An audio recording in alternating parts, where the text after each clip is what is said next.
Hi, welcome to our channel. We are facing a stage 2. Our content is installation of pool. We are cleaning the area, removing grass, unwanted plants, unwanted grass, and also by hand or use gardening tools like a shovel or hoe to dig them out of from the roots. Check with your local municipality for any permits or regulation regarding the installation of a swimming pool. This may include zoning restrictions, safety requirements, and building codes.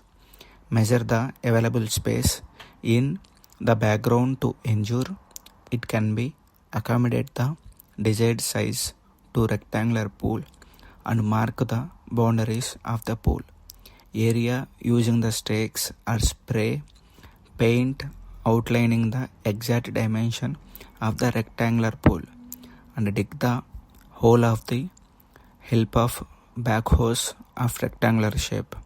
After that we have to placing barbecue setup and some flower plants near around the pool. After barbecue setup